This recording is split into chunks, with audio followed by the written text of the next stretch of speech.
Hey everyone, welcome back to my channel. If you're new here, I'm Snehanshu, and today we're diving deep into imposter syndrome in business. Ever been in a meeting, nodding along, but inside you're screaming, do I really belong here? Am I really qualified for this job? You are not alone. Trust me, I've been there. Remember that time I launched that product and it totally bombed? Talk about feeling like a fraud. But you know what? We're going to talk about how I got through it and how you can too. So let's bust some myths and equip ourselves with psychological strategies to boost our confidence. I'm going to share 7 actionable tips to beat those imposter feelings and embrace the badasses we truly are. Ready to kick some imposter syndrome to the curb? I know I am. First things first, we gotta acknowledge those pesky imposter feelings. We can't just shove them under the rug and pretend they don't exist, right? Denial is like that one messy drawer we all have. We know it's there, but we avoid it like the plague. So how do we do that? Start by simply noticing those thoughts when they pop up. Maybe you just landed a new client and you hear that little voice whisper.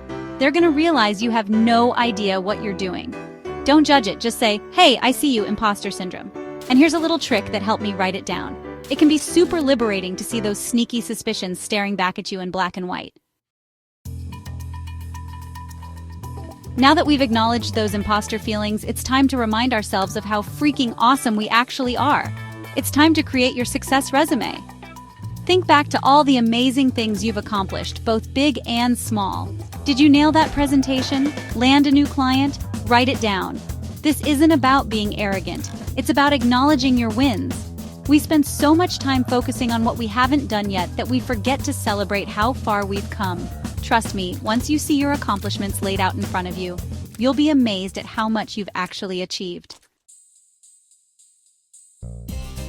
Let's talk about the comparison trap, because this is a big one, especially in the age of social media. Scrolling through perfectly curated feeds can make anyone feel like they're not enough. But remember, my friend, social media is just a highlight reel. It's like comparing your blooper reel to someone else's finished film. Here's the truth. Everyone's journey is different. Your path is unique, and that's what makes it so special. So instead of getting caught up in what everyone else is doing, focus on your own lane. Celebrate your wins, learn from your setbacks, and keep moving forward. Protect your energy, my friend. You deserve to be surrounded by inspiration, not comparison. Find your tribe. Because sharing is caring and sanity-saving. You know what's better than facing imposter syndrome alone? Facing it with a supportive squad who totally gets it. Think about the people in your life who lift you up and make you feel like you can conquer the world. Reach out to them, share what you're going through, and be surprised how much lighter you feel just by getting it off your chest. Let's talk about the way we talk to ourselves, because honestly, sometimes we are our own worst critics. The next time that inner critic starts whispering doubts in your ear, try this. Ask yourself, what would I say to my best friend if they were feeling this way? You'd shower them with love and support, so why not give ourselves that same kindness? Let's talk about failure for a second, because here's the thing. It's gonna happen. No one goes through life without facing setbacks, making mistakes, or, dare I say it, failing. But here's the key difference. Do you let those experiences define you, or do you use them as fuel to grow? Instead of approaching challenges with a fear of failure, try embracing a growth mindset. This means viewing obstacles as opportunities for learning and development. Ask yourself, what can I learn from this situation? How can I use this experience to improve my skills or approach things differently next time?